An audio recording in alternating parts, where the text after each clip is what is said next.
Hello, everybody. Thanks for tuning in. Wherever, however, and whenever you watch, this is Transparency. My name is Kevin Kitchin, running for State Senate in Waterville, Winslow, Oakland, Fairfield, and Albion. Unscripted and unbiased, coming to you from downtown Waterville, Maine. Well, spring is here. What does that mean? It means everybody's been jonesing to get out on their ATVs and go riding. So what a better opportunity to have a couple of the experts here with me tonight. We're going to talk about ATVing and what's going on in the state of Maine.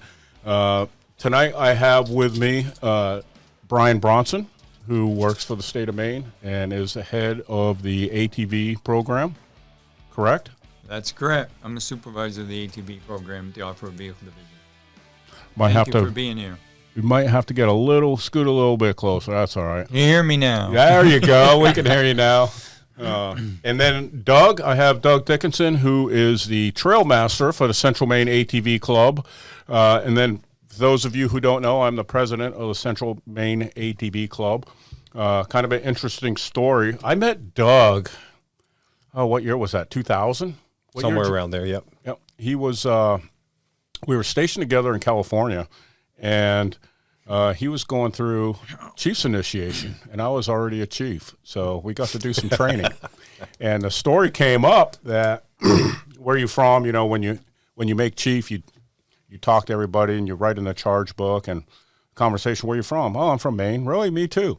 Where at? Small town outside of Waterville. Me too. Yeah, that's how it starts. Fairfield. Where at? Oh, yeah. Come to find out, just a couple of houses up the road. Yeah, it was crazy. So we started together for one tour in California. He moved back east, finished his tour. He's a 30-year veteran. Thank you for your service. And we kept in touch a little bit, more so as I got closer to retirement. Doug and his wife Melanie were a huge help for my wife Cindy and I as we moved. As I retired from the Navy, he picked up my vehicles for me, kept an eye on the house before I moved back, and we greatly appreciate. We couldn't have done that without him, especially moving back and not really knowing everybody. So I appreciate that. Yep. Shortly thereafter, we started talking about the ATV club. You were already a member of the ATV club. And I was looking for something to do. And you had an ATV. And I had an ATV, side by side. So I got involved in the club. And it's been, going on 3 or 4 years now? 3 years? I think I've been in for 4, and you're just behind me. So 3. yeah. Yep. So I joined as a member, became the vice president, and then became the president. This is my second year as president of the club now. So Doug is our trail master. He manages all our trails. He covers my back when I'm out doing things like this, keeping an eye on the budget. And we'll talk about some of the stuff that a trail master does tonight. And then this is also where I met Brian. He's also a local resident of Fairfield, attends our club meetings from time to time, and is a wealth of knowledge whenever we have questions about anything with ATVs, the community, whether it be insurance, trails, what's going on. We reach out and talk to him. So thank you both for being here. Thanks for the invite. Thank you. So we got a busy weekend coming up. I think I just got the text from the state of Maine saying that all trails will be open. Wow, it's going to be. I heard last weekend, the railroad bed from Newport going all the way up to the Bears Den. There was like ridiculous amount.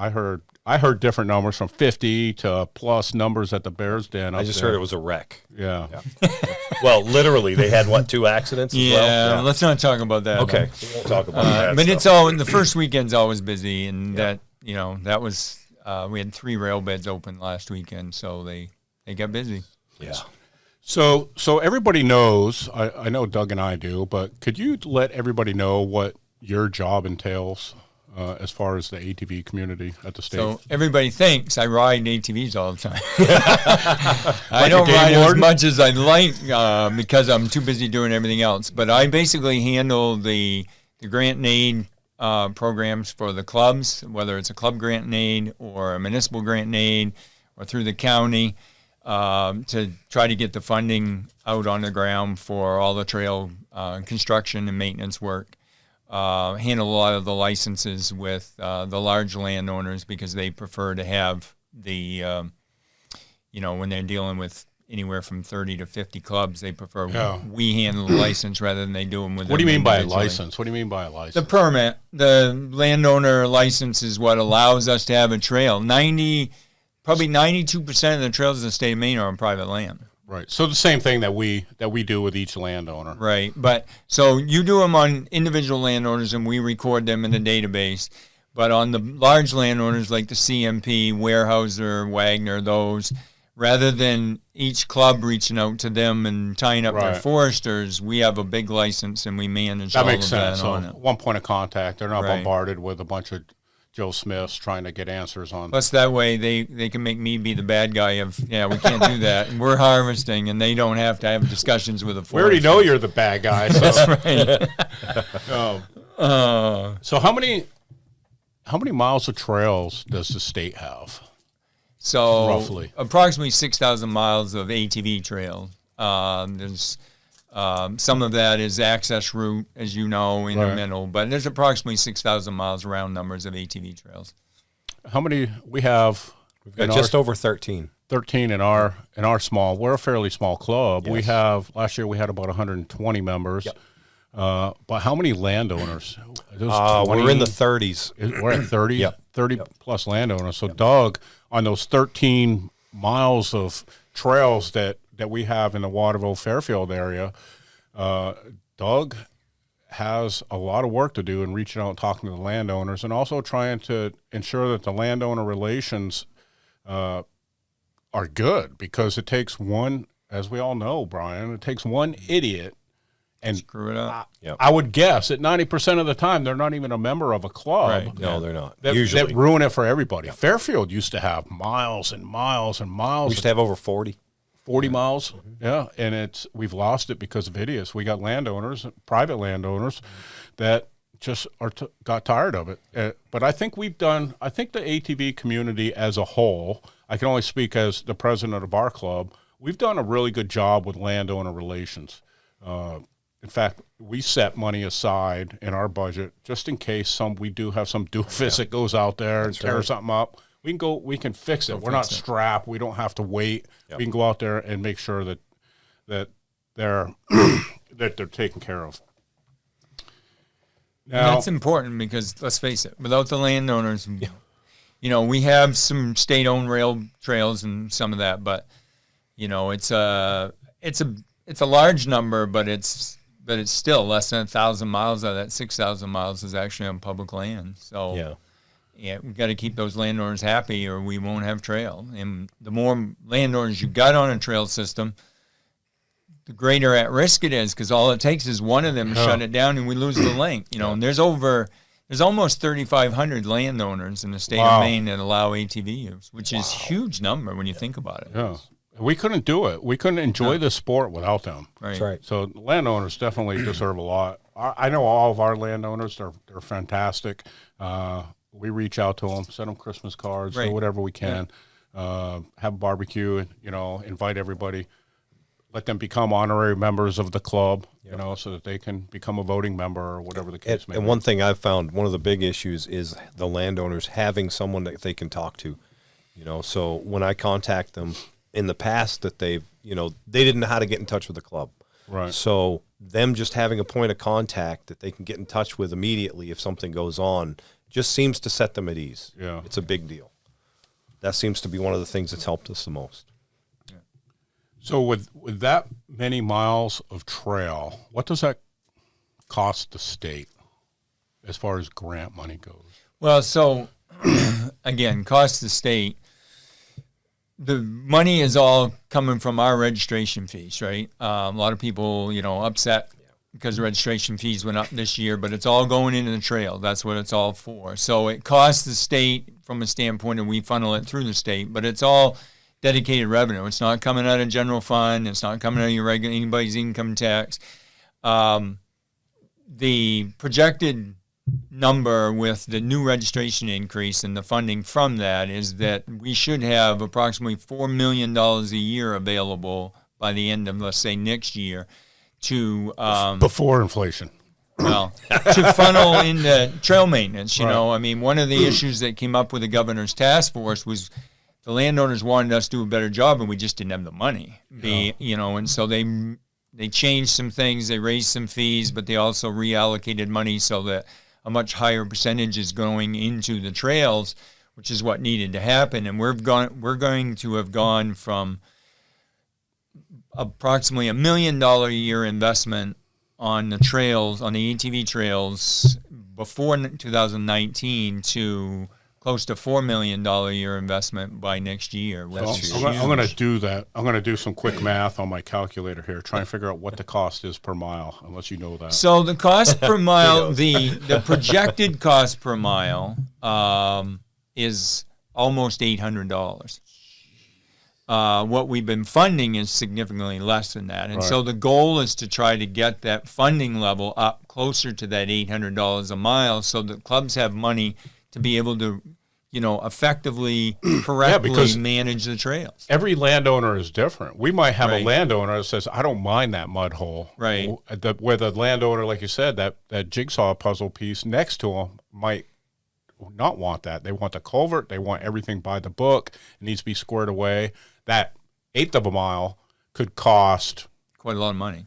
$10,000, depending if we need a bridge or whatever the case may be. Yeah. So I'm surprised that it's $800. I was actually expecting it to be a little higher than that. Per mile? Yeah, a mile's a lot of trail. Yeah. Well, it is, but again, it's on average. There are places out there we spend $10,000 on a mile of trail. Right. Yeah. There are other places where we don't spend so much.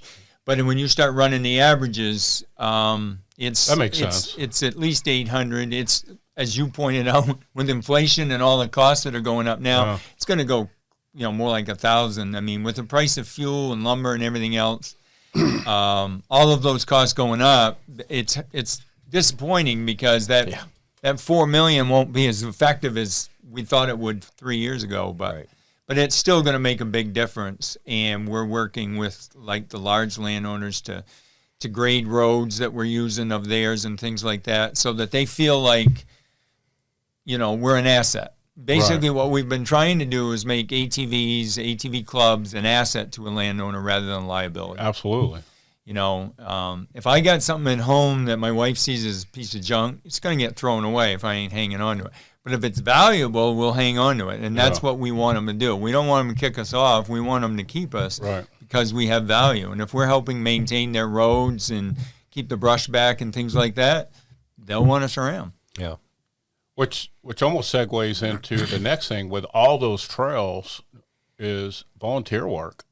I know our small club, we had a lot, and Doug as a trail master, we calculate, or he tracks everybody's hours. If they're out there for 15 minutes, we track that, the labor. Why is it important for the viewers that don't understand why the volunteer help, I guess, Doug, for you why is it so paramount in keeping the trails open?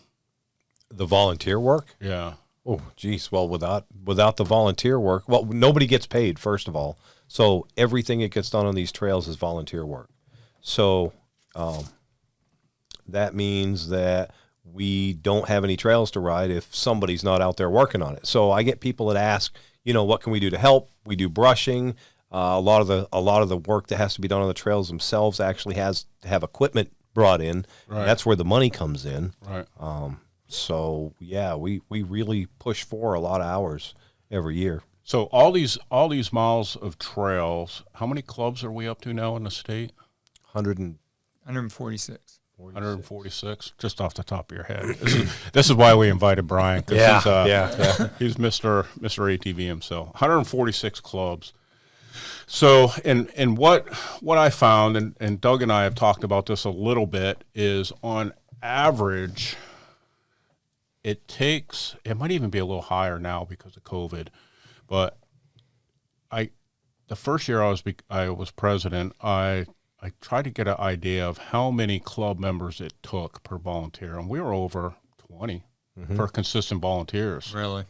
So, I mean, we could have 20 people show up to a meeting and support the club, which is fantastic. I'll touch on that in a minute. But out of those 20 people, it's usually about 20 to 1. Yeah. Because everybody has life. Life goes on, and it's challenging, and that's challenging for a club. It's challenging. Like you said, COVID's made it, I think, more difficult. But, you mentioned earlier the price. I mean, Doug's right. If we had to pay full dollar for everything, the cost per mile would be $2,000, Wow. I mean, you think about it, because so volunteers make a big difference. And then what I keep reminding people is sometimes we forget, every landowner that's given us permission, they're volunteers as well, because we're not paying for that access. Yeah.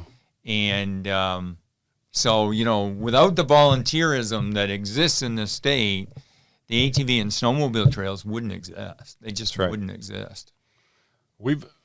Doug has done, I know, a fantastic job working with the snowmobile club in our area, which has taken some time, because we share a lot of trails.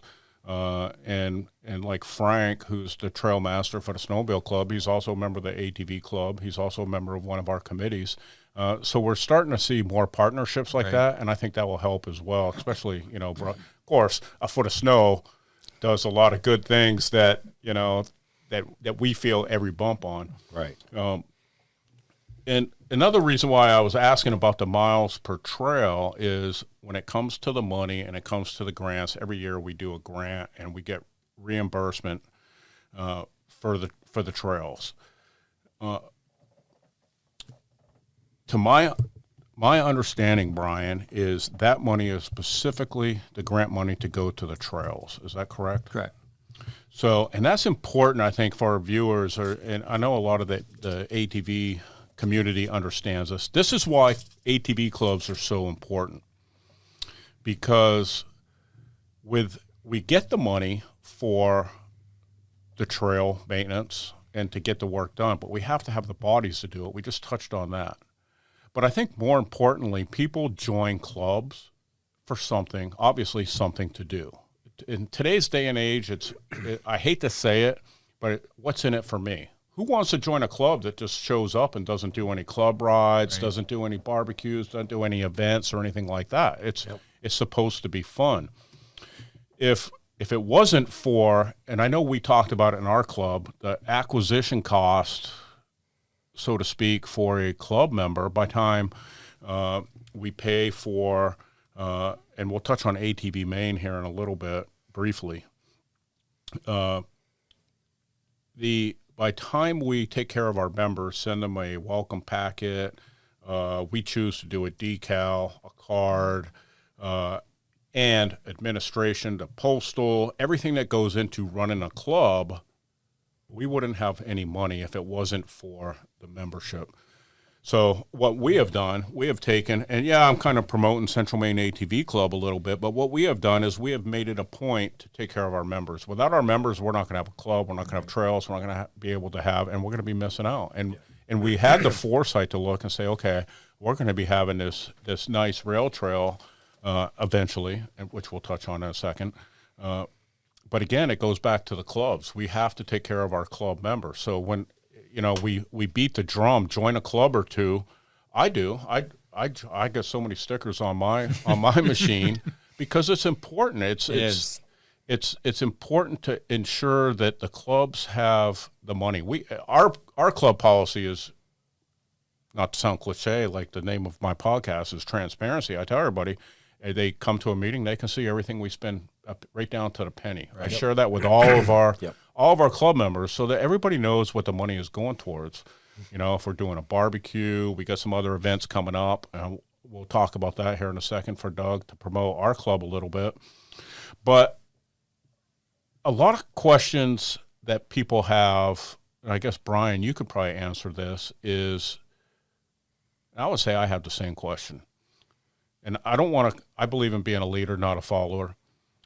However, and I know it's a different pot of money, it's a different sport, the snowmobile clubs get kickbacks through the registration program to go towards the club. And it's not necessarily specifically for the trails. So I guess my question would be, has there ever been any thought given into figuring out a program that would help us as clubs with some of that administrative burden that we have, because right now everything we get goes to trails. We're left to make it on our own. So if we're a small club and we got 50 members, it's just going to be a downward spiral. And I think we saw that last year. We saw a couple clubs, I think Turner was one. There were a couple other clubs that, they couldn't find volunteers. Right. They couldn't find people to run for office, president, vice president, treasurer, all of that. And now they start folding without those people. And what happens is, again, to get people back into the clubs, it takes money. You got to do stuff. So yeah, I mean, that's a real difference. Legislators put that on the books. I don't know why. The bottom line is the money that comes back to the snowmobile clubs, and I will just say that it goes back to the town, and then the snowmobile clubs go to the town to try to get it, because what happens is a portion of the registration fee goes back to the town, about $6 per snowmobile. On the ATV side, it never goes back to the town. That money actually stays at the Department of IF&W as part of the registration costs and whatever. And so when an ATV club approaches a town, if they get any money from a town, they get it out of the town coffers or TIF money or something, because that system that's in place on the snowmobile side, they never implemented the same way on the ATV side. I have personally raised that question several times over the last 35 years, but we've just never been able to get them to change it. Part of it is because they feel that it's not a guarantee. You get a city like Portland, the amount of money that goes back to them for snowmobile may not ever go to a snowmobile club. So it's one of those things, honestly, and you know this as well as anybody does. If the ATV community wants that fixed, they need to get involved with their legislators, because they're the ones that can fix it. That's one reason why I'm running for Senate. I'm very passionate about things I believe in, and I'm definitely an outdoor enthusiast. And ideally, they ought to be the same. Right? They ought to be treated the same. And there's significant differences, and we know that. And we're paying for things on ATVs that they don't need to pay for on snowmobile, but they're also grooming every night, and we're not. The whole gas tax issue has been a hot topic over the years because of the difference in refund. But can we touch on that for a second for people that don't know what the gas tax? I read a lot of forums on the internet, and people are talking about the gas taxes, or this should have gone to the whatever. Right. What is the bottom line with the gas tax for the average viewer to help them understand what the purpose of that was? Well, so years ago, there was a gas tax study to try to allocate part of the gas tax money. When we all fill up, we pay tax, which goes into the MD, to the road fund. But when we fill up our boats, our ATVs, our snowmobiles, and we're not on the road, then the whole idea was to send some of that tax money back to support those sports. And they did that. At the time, we had like 17,000 registered ATVs in the state, right? And I don't know, less than 1,000 miles of trail. And so we never got really what arguably we should got, and it hasn't been updated. When that happened, the average machine was a 300cc. Side-by-sides didn't exist. Yeah. We're clearly, right, wrong, or otherwise, using more gas today than we were back then. I use a lot of gas. A lot more machines, but it's never been updated. So that was part of the whole thing that came up at the task force was, the ATV program gets about $125,000 a year to go into to support the trails at a gas tax. Snowmobiles get like $1.5 million. It's that much different? Yeah. Wow. And there was a push. You mentioned ATV Maine. They were pushing for it. Some of the other clubs were pushing during the task force rather than, have a $25 registration increase. Why can't we get the gas tax? But that is a whole nother animal because you're now going to MDOT and saying, we want $1 million a year out of your budget and put it in the ATV. Well, everybody's going to defend their budgets, right? Yeah. So we, in the end, I said, look, this is what it's going to take for money. And if we can't mess with the gas tax, then the only thing you can do is raise the registration fee. versus lose the trails altogether. But it's still one of those issues that a lot of people are very passionate about and feel there ought to be equality, because fair share. The numbers now, I mean, last year we had almost, I think there was 82,000 registered ATVs. Yeah.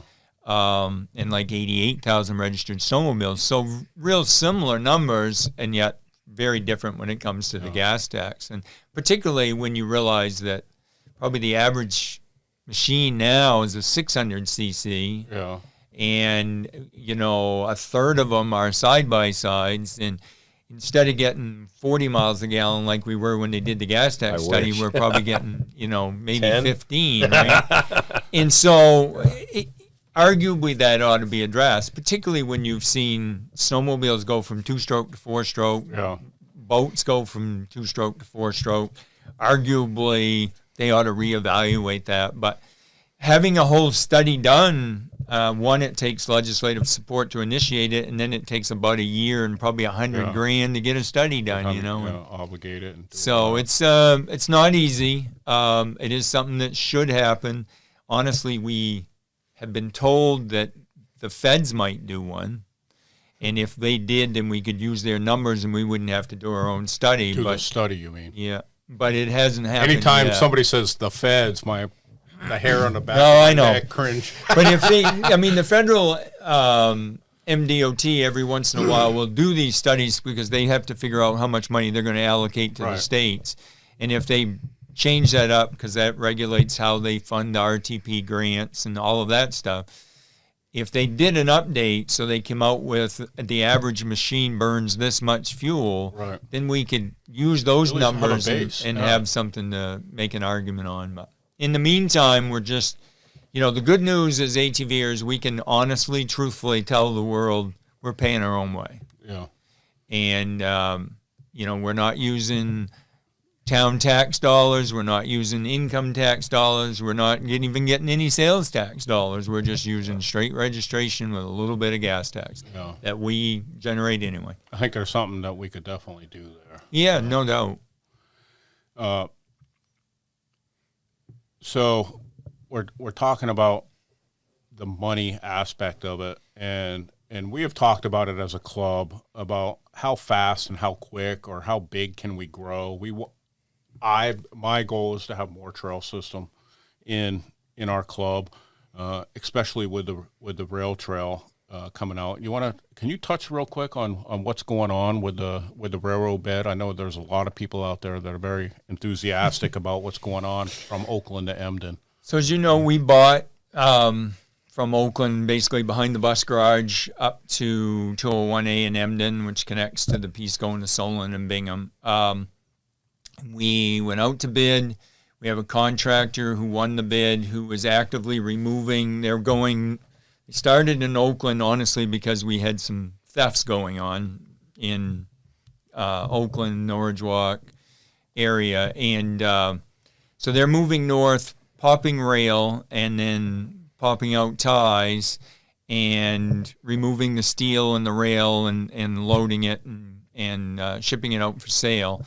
They're working north currently. When they get to Norridgewock, they're going to stop basically removing rail at that point, move north to North Anson and start on the northern end, moving south, doing the same project, which is then going to allow us to put the North Anson trestle and the Madison Anson trestle out to bid with contractors to try to get them converted to usable snowmobile ATV bridges. We're also working with the town of Anson, town of Madison, town of Norridgewock on grants so that the smaller bridges, because there's 3 large trestles, Norridgewock, Madison, and Anson, and then there's 8 smaller bridges. They're 20 to 35 footers. And we're going to work with the towns through the local clubs. Are you talking a bridge similar to the one along the Martin Stream Road down there? Right. Okay. They're on the railroad. You could call them trestles, but compared to the 600-foot-long trestle in Norridgewock, they're kind of short. Yeah. So rather than contract them, we're going to work with the towns and clubs and have the little ones done that way. Mm-hmm. And we're going to try to simultaneously to them removing rail and tie, have these other projects going on so that hopefully it all comes together at one to time. the end at the same time. The one that will probably be the last bridge done and be the most complicated will be the Norwich Walk trestle because of its length, and it doesn't have an overhead structure. So we may very well have to engineer a whole set of plans on that. There's actually talk about making that look like it did in the 1800s and actually making it a covered bridge. That would which be way cool. Really cool. Everybody I talked to is excited. That's that where my happens. vote is, but I'm sure it won't be cheap. But our target date is that by the end of October, the rail and tie will be gone and the other bridges will be done, and that, you know, by late summer or maybe late fall, the trail will actually be usable, with the one possible exception of the Norwich Walk trestle, depending on how that all pulls together. But somebody asked me the other day, they said, "You really think you can get it all going this summer?" And I said, "Well, we can't if we don't try, right?" So That's right. we're going Gotta for have a it. goal. Gotta have a Right. goal. And they've already removed rail and pop ties from behind the bus garage there in Oakland all the way up to north of Horn Hill Road in Fairfield. I drove by there on 10 lots yesterday. Yeah. Matter of fact, they've been doing a lot of work heading up and through there. Yeah. Oh, yeah, they're doing, I mean, they're rolling right along. They've got 4 excavators, and I think it's a D8 out there, just going for it. Yep. Now, this is going to be a multi-use trail, right? Yep. What is a multi-use trail? So what our rail trails, we manage them largely with snowmobile and ATV funds out of the off-road vehicle division. So we manage them largely we're the primary users, snowmobile and ATVers, but they're open to, mountain bike use, equestrian use, pedestrian use, snowshoeing, cross-country skiing, dog sledding. I mean, people use them for basically any kind of trail. And the use varies depending on the area. You know, the closer you get to an urban area, the more pedestrians you get, the further away, the less you get. But they are multiple use, and so, we encourage people to remember that we might be out there on an ATV, but maybe there'll be somebody on a horse or a bicycle or whatever. Right around the corner. Right. Yeah. Yeah. How will the word get out to us as clubs when you're ready? Are we going to walk the trail with you? Are we go out are we going to look at it? And are we going to do like a mini field trip? Or is there going to be a central point of contact? A parade, maybe? What we anticipate is we're going to have a ribbon cutting ceremony when it's ready to open. Okay. That's our hope. Can I be invited to that? Absolutely. We're going to invite the whole world to that. But we've been, trying to stay in touch. I send out a blast to the local clubs and legislators and whatever, usually once a month, where we're at, what's going on. And like I said, we're working with it. We've got a lot of support out of the town manager in Norwich Walk and in Madison and Anson. They're actively involved. Some of the town crews in those towns want to get going. So we're staying in contact that way. And as it moves along, one of the thoughts we've had is we may even be able to open portions of it incomplete with the whole thing. But we'll see how it comes together. We don't want people out there while we got construction equipment there and with steel and ties and everything else. But once that progresses along, then we're going to try to open it up as we can. But like we've done on the others, at some point we will have a full-blown, at least one, maybe we'll have one in every town, ribbon cutting ceremony where we just celebrate the fact that we got this new trail. So one of the things I'm running on is economic growth. I see a huge advantage or potential in the central Maine area, specifically Oakland, Waterville, and Fairfield, that's in my district that I'm running for economic growth. And it kind of goes back to what we were talking about a little bit with the clubs, the importance of clubs being able to have some money to take that next step. But the first thing I think about and the challenges with economic growth is for those that have been to Newport on opening day, all the cars and trucks, we don't have parking rides. Not that will support in this that area kind of traffic, that will support that type of traffic. Exactly. So there's going to be a lot of connectors, and that's going to be up to us, I guess, working with the towns and the cities, I mean, could we park? And right now, our Central Maine ATV Club, we have a park and ride by Home Depot and Staples. There's also an open field there. Would that be viable? Well, then we look at the Quarry Road. Now there's all that traffic. Does the Quarry Road, does Waterville Public Parks and Rec want all that traffic on the Quarry Road trails? Probably not. So to be able to find a decent park and ride, I know, I think it was the first club meeting we had of the year. You came and you were a guest speaker, and you were talking that Brian was talking to some of the towns about the challenges with that. What are you hearing or feeling on that? So North Anson, or Anson, for instance, has town land that they are going to work with us on for parking. We're working with the town of Madison on the same thing. As you know, Madison paper closed, and there's some what could be very large parking lots up there. Senator Farron is a huge fan of the community as well. Try to work through. We're working with Norwich Walk on a plan for them to have a parking lot. We're working with New Balance on potentially having a parking lot that they can use during the week. Right. And then it'll be available evenings and weekends for trail users. And then we've talked with the town of Oakland about a piece of property they bought, about potentially making a parking lot there. That at the moment is sort of on hold. There's a bunch of issues because of the active rail line that's there. Yeah. Our goal, as you know, we didn't get, when we purchased the rail bed, we don't own all the way to the main road. They stopped us basically where it comes back in with the active line because there's two there together.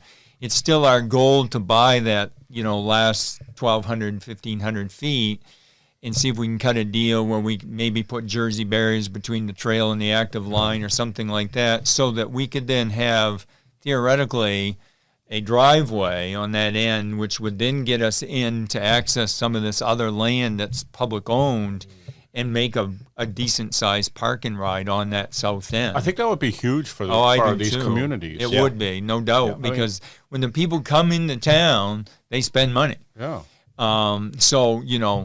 It won't be to Oakland or Fairfield's advantage if everybody goes to Norwich Walk and Madison to unload. However, the other side of that coin is if you've got people coming, some will come by interstate, obviously, but others will come across Route 2, and it makes sense for them to unload in Norwich Walk or wherever.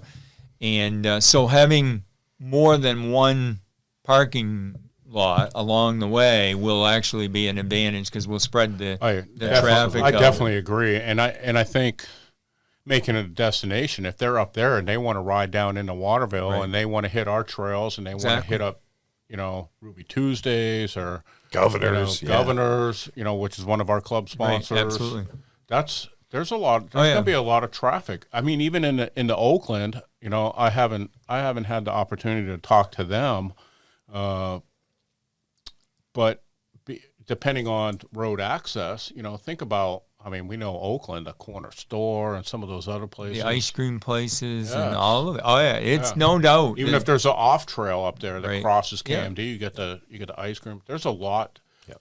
I think we have the potential for big economic growth. Oh, it's no doubt. This could very well be the busiest rail trail that we manage in the state, with the proximity of the interstate. If we get a good park and ride and it all together, because summer and winter both, in theory, you can start in Oakland and you'd be able to go all the way to Greenville, Jackman, Rangeley. Think about it. Yeah, if you're a member of a local club like Messalowski and our club, you could leave from home and go for a destination ride and come home without having the trailer. Right. That's huge. Oh, yes, I know. Yeah, I'm looking at it being able to go up and visit my grandkids and come back and not have to go. I'll spend my money up there. They're going to spend their money down here, right? Yeah. I think it's a win-win for everybody. I think you'll see a lot of businesses end up. I think we'll see new businesses. I think we'll see other businesses actively figuring out how they can market to the users, because they're going to be there. There's no question. And we need that too. We need businesses to talk to landowners as well, so we can expand our access and get to more places. Yeah, like up north. There's landowners, that allowed a trail. Where was I? Rockwood we're in Rockwood, and they were doing some logging last year, and we went up in there, and one of the local restaurants and gas stations are like, they cut their own. Trails, I remember right. They cut their own trail so we could get out there and eat and gas up. Yeah. It was What's awesome. to their advantage, Absolutely. Great, there are businesses right now that have already been in touch with us. The rail is still in place where they are, Right. but they're actively putting in gas pumps, expanding the businesses, setting up because they know the trail's coming. Absolutely. Some of those businesses are investing close to $1 million because they see it coming. That's great. The economics of that are just astounding. What about, would the state be interested in buying private land for a park and ride if it was available in this Yeah, district? sure, I think it would. I mean, we have already looked at 2 different parcels thinking we might actively engage in them, but the issue was the active line, and unless we had a way to cross the active line, we couldn't get to those parcels. So that's why I think if we could buy the rest of that extension down to Pleasant Street, we could then use that as a way in and access some of those. Because, we bought the parking lot in Newport for that very reason. And, given the right opportunity, we definitely are looking. I think there's, I don't want to go on record or speak for other landowners, but I'm thinking like the Four Corners there, that would be a perfect place. Because then you could jump right on Messalonsky and boom, the rail trail is right there. And I think there's a lot of discussions to be had, and I'm hoping. And it will definitely happen. I mean, over time, there's going to be more and more of that come forward. The enthusiasm will draw it out. Yeah. Somebody asked me the other day, well, are you actively trying to negotiate with the railroad? And I said, not right now. They just got bought out. What I'm actively doing is trying to get the trail we already bought open. Exactly. And then, when the right time comes along, we'll re-engage the railroad. And we'll engage with other landowners. We've said, if we got land out there that abuts it and they want to talk to us, then they should reach out. Okay. But again, we're trying to figure out, we want more than one parking lot, obviously, but we also want business to be in an area where it's going to come into town. We don't want to lead everybody to park out in the middle of nowhere so they don't go into town to do business. Yeah. Because the standing joke in our division is people ride north. And it really comes more out of snowmobile than ATV. But the truth of the matter is, when people unload, almost all of them head north. Almost nobody unloads and heads south. So we want them to unload in Oakland and be headed north, they're headed north. Because if we unload them in Fairfield, they're probably not going to drive to Oakland. They're going to head north. They're headed for Bingham and Jackman. It is what it is. I don't know. But the clubs like us, then that's up to us to work with our business owners to make the trail and make that connector. Right. Those Absolutely. being the trail master, Right. say all of them. I mean, the upside in this rail corridor is it's going to be our spine, our interstate, and all the feeder trails come in them, and all the rail like the beds Sunrise are that Trail. way exactly. And then businesses and other trails all develop off of it. The other thing, most people don't realize this yet, but when you get north of Norridgewock, across the river in Norridgewock and headed north to Madison, there's 1.5 miles or so of that rail corridor. It's going to be right along the river. Yeah, it's beautiful. The neatest place. There'll be kids out there fishing. There'll be all kinds of. It's just gorgeous. Yep. Yeah. It's going to be a real attractive place for people to to go recreate. And I think depending on where they get on, they will go south. Like you said, there are going to be people that get out of supper on a warm night like tonight and say, let's take a ride down in Oakland, go get an ice cream, right? Yeah. And I would totally leave oh, my that's house awesome. And then on the way back, look for deer and moose because they're all over that thing. Yeah. You don't have trail access from your house yet. Yeah. I don't either, by the way. We need to work on that. So trail access, that brings, so what would a club have to do to get access for, let's say, CMP power line? So with CMP Powerline, again, we have a CMP license, right? Which is a fairly large document, but licenses all trails on CMP land for ATVs, snowmobiles, whatever. Central Maine Power, for those that don't know. Correct. So what clubs have to do is they go get the pole numbers and section numbers in an area that they want to try to get for trail. We then verify that CMP actually owns it, because some of it is easement, right? You know, if you got a power line across your, like behind my house, they don't own. They own the power line and the poles, but it's just an easement. So you have to deal with the private landowner, whoever that is. But if they own it, then there's a license application. Their people look at it, review it, see what comes into play, and then they may ask questions, or they may just approve it. Or, you know, if there's wetland issues, or somebody's got a cornfield because they've got agriculture rights. Or we ran into, a few years ago, a guy had a well on the power line, which actually had been drilled by MDOT because of salt in his well too close to house.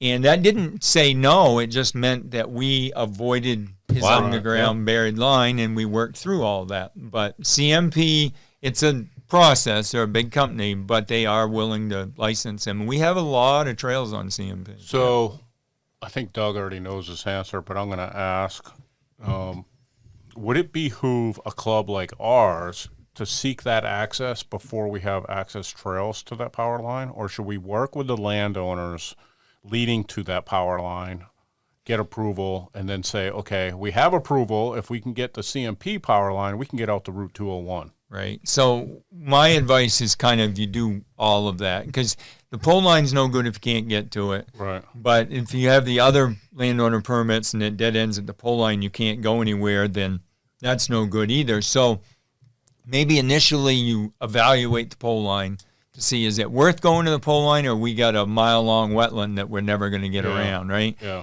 Figure that out up front. But then if it's like, I think this could be doable, pull the numbers on that, because CMP takes a while, and then go contact those other landowners. The upside, I mean, the whole idea behind ATV development, you know, club grants, particularly the municipal grants, if you go for bigger funding to develop something, is to have a proposal, and we need to figure out what this is going to cost, what it's going to entail. So working through all of that, it's not an overnight thing, right? Take a year or so, two. But working through it all simultaneously probably makes the most sense. Because I think at that case, so what Brian's talking about, you have different types of grants.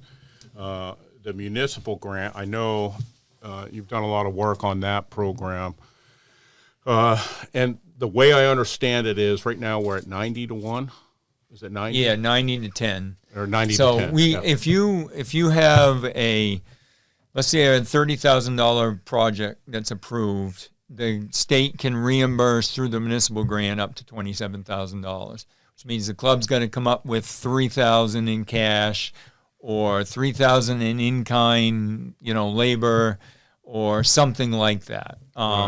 And those grants get funneled through the town or the county, but what it does is encourages the towns and the clubs to have a working relationship. And what's happened, you know, we talked earlier about kickback, or the money coming back to the clubs. In some cases, particularly with some of the counties where they're working with the clubs, they're actually able to help provide that 10% using TIF money. Wow, yeah. And that's been a huge I know help. China, our club secretary, Karen, who happens to be my campaign treasurer and manager, she's on the TIF committee in China, and they get a lot of TIF money. Yeah, so they put money, they match grants with TIF grants. What does TIF stand for again? Tax incentive. I don't know. It's one of those acronyms in the military. Yeah, I know. It's a tax incentive. It's set up to encourage businesses in a town, and so they get these tax breaks, which that money then goes into being available for these other kinds of things, which can be used to encourage business, but it can also be used to do trail work and a variety of other things. Yeah, okay. Is that right? Tax increment financing? Yeah. I don't know. I just Googled but they Google. Yeah, because TIF, tax increment financing, which is it's basically a flexible way for them to alternative financing to help particularly businesses that are starting out, so they're not paying a full boat tax and can't get going, because they're trying to encourage businesses in town. But that savings, those monies that get matched, can be used for a variety of other things. And a lot of these windmill projects and stuff like that have created a lot of these for the counties, and they can actually use that money to help offset snowmobile and ATV and other type of development. And that, if you develop that relationship with your municipality and your county, that's when you start to open the doors of all kinds of things, which is what's happened there in China. And the club's got a great relationship with the town. Yeah. And I haven't gotten stuck in their mud holes along the power line yet. Really? Yeah. Well, I'm actively getting them to fill them in because CMP doesn't like them. No. Most landowners There's a place for that. And again, you mentioned buying property. There's a lot of people that think we should use some of that money to actually buy old gravel pits or something and put in those kind of play areas. So there's a place we can go play in the mud, particularly maybe in April when the trails aren't open yet. We can go have a big get together and see who can get stuck the worst, right? Who can and break not their machine do any the hardest. environmental damage, and I think that's something that we should be chasing as well. But again, like everything, there's one pot with money in it, and there's a lot of people with ideas, but the more we spread it around, the less there is. But it is a good idea because it could be a great way to encourage club development and, get clubs and dealerships together and sponsoring events during the kind of mud season downtime when nothing else is going on. Be a great way for businesses to market new ATVs and stuff too. Yeah, and I'll throw a bone out there to Craig Anderson, Central Maine Power Sports in Lewiston, right? It's Lewiston. Yeah. He does a lot for the... Oh, yeah, very much so. He does a lot, and he's very pro-volunteers. You mentioned volunteers earlier. If you volunteer actively with a club and you prove that, you were saying tracking the hours, they'll give them a free service. Mm-hmm. Yeah. Well, that's huge. He gets the right kind of people in his shop, so he does business, which is good for him too. But it's a great way for clubs to encourage volunteers. With his trail funds, we're getting club memberships. When people go in, right? Either with the sign we post on our trail, he gets some money, we get some money, and he turns around and gives that money. He just had a raffle for clubs that are having events and. $500. That's huge for a club. Yes, that's right. What could we do with $500 to sponsor an event? Well, Craig Anderson and companies like that. It kind of goes right back to what you're saying. It just becomes growing where we can get out and enjoy that type of stuff.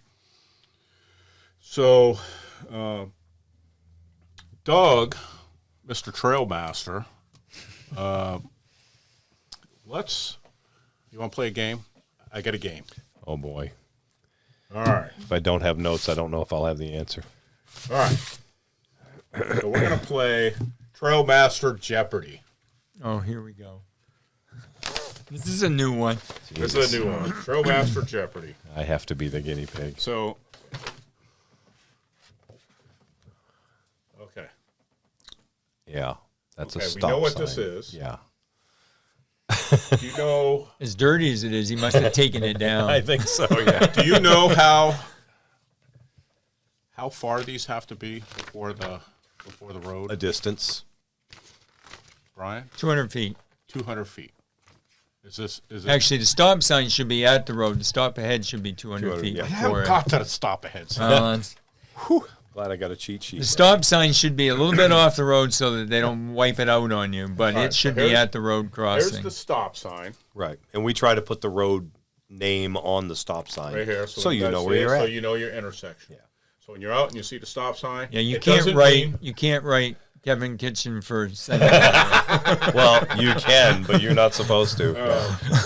So this is it's not like the yellow lights in the state of Maine. It's not a recommendation. It's for safety, and it's to prevent somebody from getting killed. While I'm on the stop signs, actually I'll get to that in a second. How many people actually, Doug, in your opinion, follow this road, this sign? I think 99%. And it's still that 1% that doesn't care, doesn't read the signs, doesn't care, doesn't have the respect for the club, the landowners, the trails, the amount of work that goes into it, and the other riders. and they just do what they want to do. But that's a small percentage. But it's that small percentage that ruin it for everybody. Where would you use this? Where we want. And people. I like how they did this. And, so we can use it down. No, you really can't. If you read the signing guidelines, it's to tell you to turn. Yeah. Not to tell you to go down to you know where or up there. A lot of people use them straight ahead, but the problem with them is we have exactly the same arrows on snowmobile and ATV. Yes. So we want people following the object markers for snowmobile and ATV, and the arrows are to tell you there's a turn ahead, so slow down before you don't roll over going around the turn. I also use them at an angle to point if I want them to like direct to a specific point on the trail if there's a confusion. I have seen where this means slow corner, fast corner, hard corner in a row. I'm not that smart. No, I'm just saying across the state. They use different it differently. people use them differently. And that is why we have a signing guidelines, because we ideally like everybody to use them the same, because you, me, Doug, we all don't just ride in Fairfield. We ride in Aroostook County and down east. And so if everybody's consistent, we're less likely to have problems. What about this one, Doug? That's a speed limit sign, Kevin. 15 miles per hour. So you can see the green on my green screen in the back. Yeah, probably doesn't show up. Put it on your blue chest. So the reason why I show that one is because, again, that's not a recommendation. This has been through the hard work of the clubs and working with the landowners and negotiating an appropriate speed to stay on. We actually went through this quite a bit last year with the quarry road of, 5 miles per hour being too slow, but cars are 25. So we went out there and we met with the Public Works Department and we met with them and said, 15, and then slow down when there are people present. Right. And I think we've been successful with that. We always get the people, but if I'm out there talking to the guy, last year it was Justin, I don't know who took a spot. We'll Nobody wave yet. them Down. They're working on it. We'll wave them down. So the speed limit signs are not to ruin your fun, people. It's to respect the landowners, and it's also a safety issue too. Because if we're posting 15 miles an hour on a trail that you might think is wide open, you might be coming across the arrow pretty quick. Right. I mean, there's a reason why we put it there. Not to ruin everybody's day. Right. I mean, let's face it. I get the speedy gene as bad as anybody.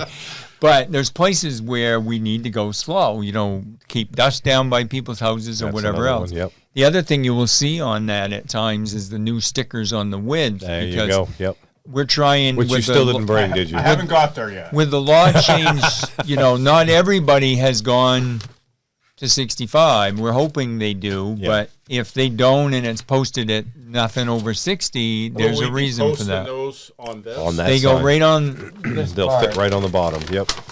That's if I ever get them. That's what they're So we designed got some training aids Oh, here. look. Oh, my. So what they're referring to is Right. That's what they're designed. So you can put And- them on. and They we can will put them have- on the signs on the trail where appropriate. so we got 60, 65. On our trail system in Central Maine ATV Club, in Fairfield and Messalonskee, Oakland, none of us, we don't have any 60-inch limits, just for everybody's information. The We do landowners have have all agreed to 65. we do have limits of 65 in a couple of areas, but most of them agreed to the oversized machines. Yeah. So we'll comment on the 65 real quick. There's that's the width of your machine. That's not the width of the bridge or the trail that you're going on. No, it's machine width. It's width. machine That's manufacturer's spec machine width. But what people need to know is there are places out there where the trails may be that narrow tight. enough that they are that tight. If you were wider, you may not get through, or you may do damage to your machine trying to get through. If we or you get some gates or idiots that just something. try and destruct people's bridges or whatever, landowner request or whatever the case may be.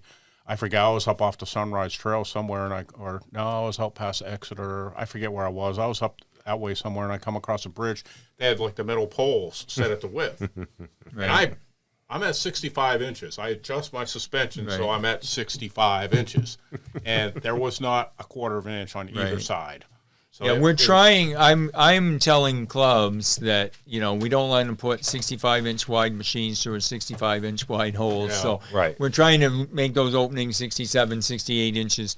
But if we have a landowner who hasn't agreed to 65, those openings might only be 62 inches or whatever. If we have to have gates, and nobody likes gates. I don't either. But that's a reality out there when we're trying to regulate, particularly if we have a landowner that says you can go with ATVs as long as you keep the pickups out, then we've got no choice but to Or go you with can gates. use the existing trail. I don't want any trees cut, Right. which is at 60 inches. Right, exactly. So And I think that's up. And again, that's another job that our trail masters across the state do, is go out and talk to these landowners and look at the width of the trails and post them appropriately, so you don't drive 10 or 15 miles and then realize in the wrong spot. Can't get you've through. got to turn around and go home. So at the trailheads, I know Doug is doing a good job at signing up, and I expect the other trail masters across the state are doing the same thing. Hey, narrows at 60 inches and 4.2 miles. Give them the choice to turn around now or go enjoy the 4.2 miles or whatever the case may be, and not get all the way up there and then get pissed off and destroy something, or go around a barrier or something like that. Have some other issue. Yep. All right, this one speaks for itself. Yep. Caution. Rocks, stumps. Sure. I use it for Gates. hills, rocks, Slow down. bridges. Yep. Logging, Yep. all of it. Yep. This one. I hate those. But you know what? They're necessary, because there's a lot of places we don't want ATVs. The shame of it is there's a lot of people that ride right now that if there's not one of those, they think it's okay to go, which it's not. What we encourage people is, rather than having the sign no ATV, they should be looking where the green one, where they know they can go. Absolutely. Because we ought to be looking at it going, if it's signed here, we can go. And if it's not signed there, we shouldn't be going, whether there's a no ATV or not. That's a tricky mindset, but It that's is, exactly but that what is people need to do. That is the reality of trying to make Yeah. landowners happy. Because if people behave, you mentioned what we lost in Fairfield. Most of what we lost in Fairfield was because people didn't behave. We'd have a 40-mile trail system in Fairfield right now if everybody had obeyed the signs. Yeah. But a few people decided they didn't want to didn't want to obey. And we got landowners who said, look, you guys can't regulate the others. I know they're not club members, but they're causing me a headache, so the trail's closed. Yeah. I have seen the no ATV use. I agree with both of you, but I would throw this out there. I've seen it used on a lot of trails too, where landowners, which the trail goes across their land, but they have access behind their garage out to that trail, and it looks like a trail, Right, but and it's they'll mark not it. a trail. So we'll put the no ATV signs. So do the landowners respect and stay off the no ATV trail, because that might dump them right out onto their pool when they're out there with their family or whatever, and then now you're turning around in their yard. That's just not cool. So Right. the moral of the story is respect that sign. This is a fairly new sign. It's the last one I have in Trailmaster Jeopardy. Why is this important? Oh boy, because we have most of the time we're going to use that where, well, in our case, I use those for hills for the most part, where the traction, it's important to use four-wheel drive, because if you don't, you're going to just try and tear that trail up, and that just costs us money to fix. And and that goes for all the trails. The more aggressive your tires are, the more you try and rooster tail and peel around corners and things like that, the more damage you're doing in general. You spew our gravel out into the woods, well, guess what? We've got to replace it, and that costs money. So, ride respectively, and that it goes a long ways. Okay, so we're requesting that you use four-wheel drive. In that situation, yeah. To prevent damage. And again, like Doug says, it's, sometimes people go, I don't care, the state's paying for it. Well, I can that make may this not- in two-wheel It, drive. it may not be the case. It may be the club's paying for it because we're not paying at all. And so, again, the message is, look, save the club's money so that they can save the trails and just use four-wheel drive. Sure, probably every one of us can get up said hill without getting in four-wheel drive, but it's going to churn it up a little bit. And if 50 of us do it, it's going to churn it up a lot. And I would say it's really important where we have water erosion areas where now we're talking about some hills we have to put material under the dirt to keep the erosion from going down into the brooks for DEP reasons or whatever. So if you're out there digging it up and you think you can make it in two-wheel drive, we're asking for four-wheel drive because we don't want you to get down to our barriers underneath the dirt, which is preventing erosion. Correct. Right. Again, costing more costs. Now we got the muck in the streams or for whatever the case may be, and we end up losing a trail. Yep. Ripping those chunky rocks out. Those chunky rocks are holding the rest of it in. Yeah. Yeah. The big knobby tires and the high power, I mean, they'll go, there's no doubt, but they do damage, and somebody's got to repair that damage. Yeah. So if you don't want another fee increase, that's right. obey the signs. Or if you just want the trails to stay open. It's bad. If we, a $25 increase all at once is pretty significant. Yes, None of us like it, but that's what it takes to cover the cost. And the best way to prevent that is to start to handle the cost. Yeah. Or I'm going to switch subjects real quick. Actually, one other question. I asked you this before, but I think it's more prevalent now with we're talking about the size of the machines and the speed. Speed. Should these be bigger? So that discussion is out there, but there's I would say any size. There's been an international, literally an international, I mean, it was just U.S. and Canada, but it's now involved others, association that has evaluated that, including the federal government and others. And there was a big debate about making them the same size as cars, but then the theory was that if we made them bigger, we actually encouraged higher speed. Well, that's just like saying if you make the machine bigger. Well, it's true, right? Just like if we make the snowmobile trail wider and flatter, it does encourage more speed. The province of Ontario actually got so fed up with they were averaging 20 fatalities a year. They went the other way on signs and said, we're not going to sign all the hazards or anything. We're going to sign the road crossings. That's it. And you better drive like you don't know what's out there. And they actually slowed people down and reduced the fatalities because what happens is that they think that we've marked every object and they can see it well in advance. That's true. I'm guilty. They drive faster. Yeah, I'm guilty and on a snowmobile and a when they evaluated all of that, the decision was made, keep them this size because we're just defeating the real purpose if we go bigger. Interesting. Yeah. Which segues perfectly into my next question. Is Maine at risk of getting a speed limit for ATVs? I would say, I don't know if I'd use the term risk, but it's talked about regularly honestly, I hear it talked about more by club people than anybody else. Really? Because a lot of club people are dealing with the dust complaints and the other things and trail closures that are related to speed. And many of them say we should have a speed limit like New Hampshire does or whatever. I'm not necessarily a big fan of that, but I do admit that maybe something in law that actually allows speed limits to be established in certain areas, so designated proximity to businesses or houses, whatever, would be automatic slow. Something that can be enforced. Right. Well, I didn't think I needed a law for that. We have trails that go right next to landowner houses, and we put nice signs up that say, go 10 miles an hour because we have kids and children and dogs and all that stuff playing out here. So can the game wardens enforce that sign? No, not from a standpoint of writing a speeding ticket. They can write them for reckless operation if they're driving, ridiculous. But the straight speed limit is not enforceable unless it's, actual state law or town ordinance. So, I mean, what he's doing is good because, again, 99% of people are going to slow down. But a straight-up enforcement of that, which results in a speeding ticket, if you will, would require a law. Yeah.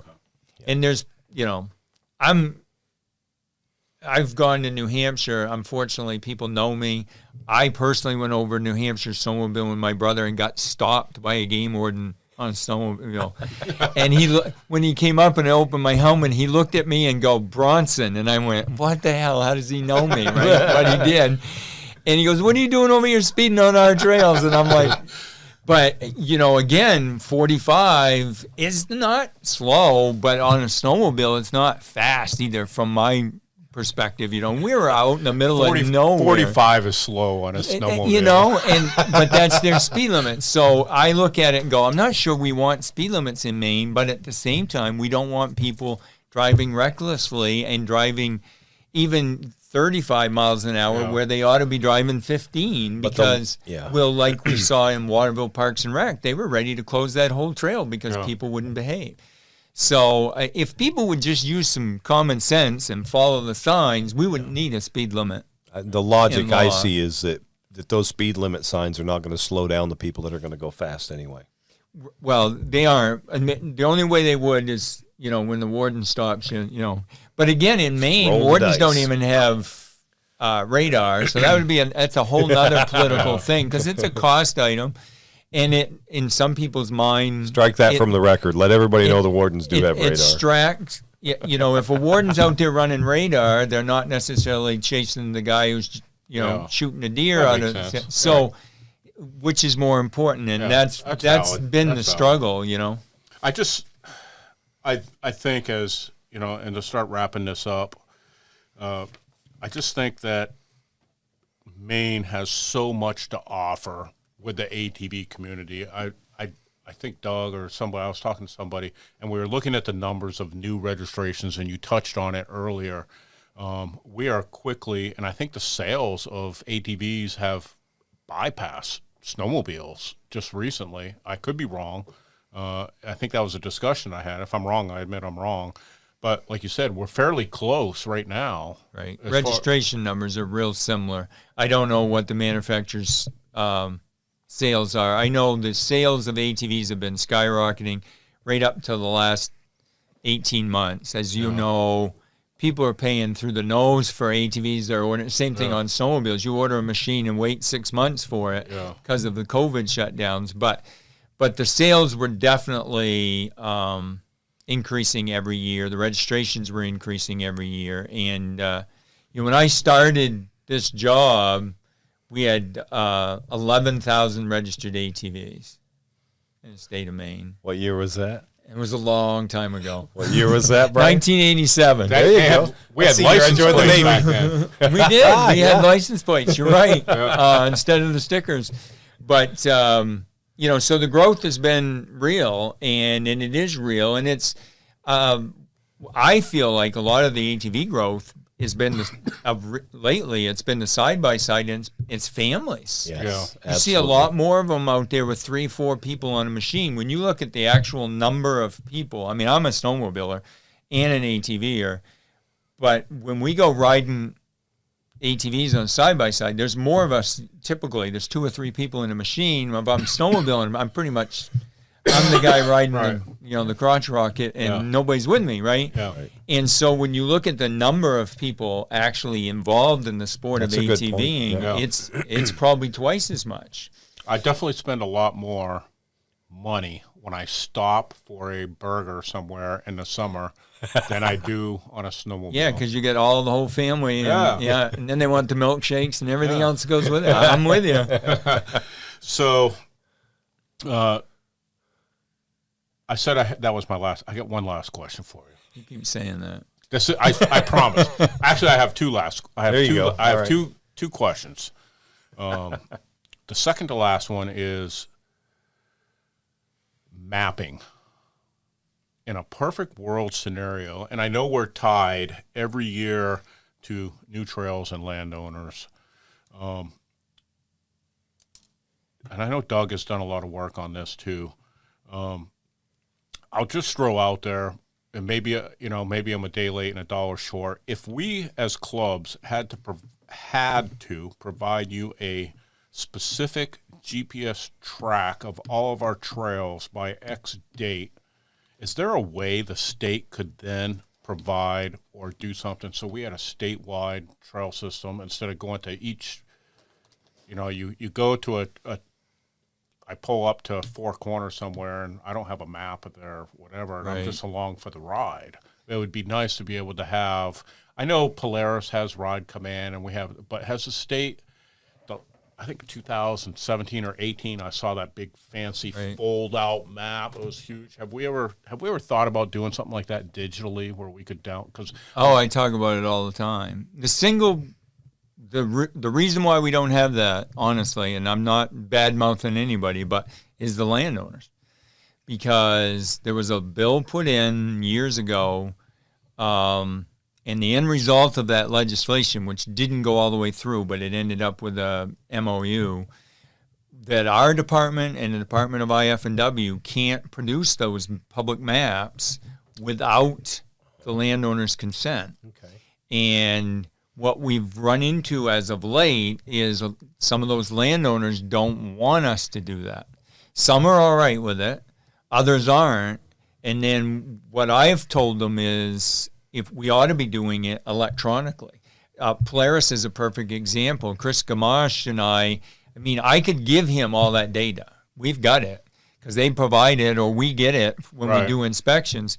But we can't legally release it. It's protected. It's FOIA-proofed, much like a cutting plan is on a landowner, unless they consent to release it. Okay. And the issue is trying to get 3,500 landowners to all agree I mean, it's a question thing. on the landowner permission. It is. form It's that on we the have- permit. Right, and that's why we're doing that, because we're trying to get them, in my opinion, if we have accurate digital trails that are correct in a system.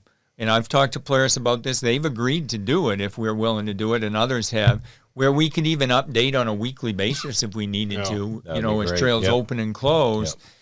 It will, you and I will know where we are, and we'll go where we're supposed to go. We probably won't go where we're not supposed to go because we'll be following that. And I can pick a destination. Let's go right, to and then go to X. it. Right. Let's go to ice cream at wherever. Wow. Yeah, that would and be, that would be actually awesome. Yep. have that work, and it will be safer because they'll be less likely to be following old map or wrong data, because there's a bunch of private stuff out there that's got bad data. Yes, there is. And I've had landowners say, Brian, you got to address that. And I'm like, it's not my data. I have no control over it. You let me work with them to give them the good data, and I'll give it to them only if they get rid of the bad data, and we can fix this problem. Yeah. And we've been actively talking about it, but there are landowners out there who don't like the concept that we're producing these maps, because they say that's just going to encourage more use on our land, and we're not sure we want that. And some of those landowners would surprise you if I name names, because I've been kind of shocked by landowners that are very open. They allow people to access their land. It's not posted. They hunt, fish, and everything, but they've said, don't be producing maps. Wow. So it needs to happen, I think, from a safety, and I think if we do it correctly, it'll actually give better results to the landowners. But I haven't effectively sold that yet. I've been trying. I ended up on I turned around, but last year there was logging up there outside of Bingham, you know, Right. and I was just in there, I don't know, a couple weeks before, you know, I signed up, got a membership with them, got a map, and I'm like, okay, let's load up, let's head for a ride, head up to the windmills, and I'm cruising up the road, and All of a sudden, it's closed. it's closed. Yeah. And then on the way back, we ended up going around Kingsbury and coming up around that way and coming down the backside and coming up to a road. It's closed both ways. Yep. And I was like, but my map shows that it's open. Yeah, exactly. Damn. Right. So I had to turn all the way around, go all the way back around Kingsbury, and backtrack. So, Right. I mean, that's why I'm with you. We need to do it. I keep telling everybody, the bottom line is my parents are like, oh, I don't know about that. My kids are like, you haven't done that yet? Uh-huh. It's that generational gap that over time it'll become the norm. Yeah. Because none of us go anywhere. If we go to California or Washington State or whatever, we got a map. Yeah. Either on our phone or on our screen on our vehicle, or we got one of the atlases out. Yeah. But nobody goes anywhere like that without a map. And the same thing should be true on ATVs and snowmobiles. Yes, that's true. Can All the right. clubs help you with that? Well, again, the thing is, landowner that- level, we should right, be able to. You can. I Sell think the that's landowner. I mean, I we mean, and need that's to what we try to develop do, that yeah. relationship with a landowner, figure out what's making them nervous, and how can we do it in a way that they'll be more comfortable with it.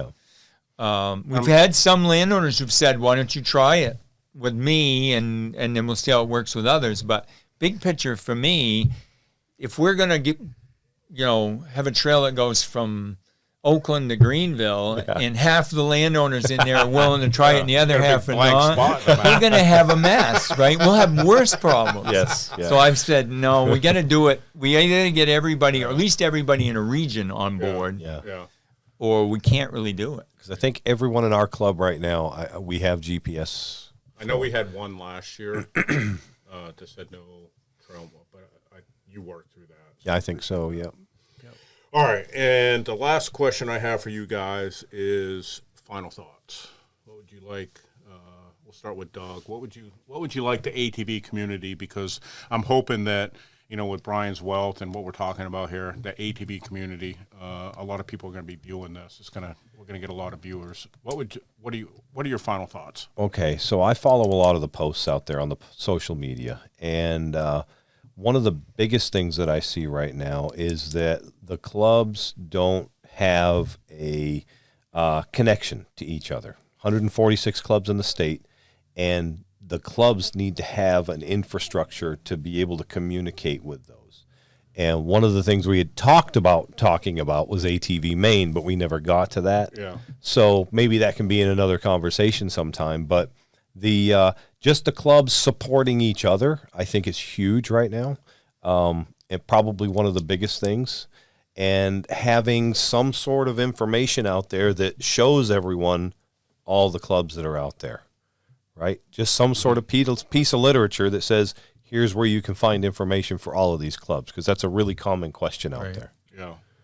So that's probably the biggest thing. And I know thing some I of you see. guys on some of the private forums that Doug created a Facebook group that is for officers of clubs only. And there's a lot of I do a lot of stalking and watching, and Yeah, I know you do. sometimes I don't reply. He hides for a in the day or background, two. yeah. So, but that's going on behind the scenes. But I agree with you there. Yeah. We do have a link on the state website of all the club Facebook pages. We've avoided posting names of officers and phone numbers, and we used to do that, and then an officer would change and somebody would... It's a pain in the butt. Right. So we just put the Facebook pages so that clubs can interact that way. But my final thought on that is support a local club. Yeah. At least one. But support a club in the area where you live and ride, and, be thankful, say you're thankful, show courtesy to the landowners, because without the clubs and without the landowners, we got nothing. Yep. We got an ATV program with nothing to be able to accomplish, right? You're not riding anywhere. It's got, and it comes down to that. And honestly, the big joke in our office is there are a whole bunch of people out there that seemingly think there's a trail ferry that comes out at night, waves their wand, and trails just happen, and it doesn't work that way. So, support your club and get involved. All right.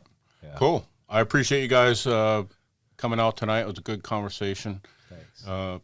That's it. That's it for now. Good night, Thanks for everybody. having us. Thank you.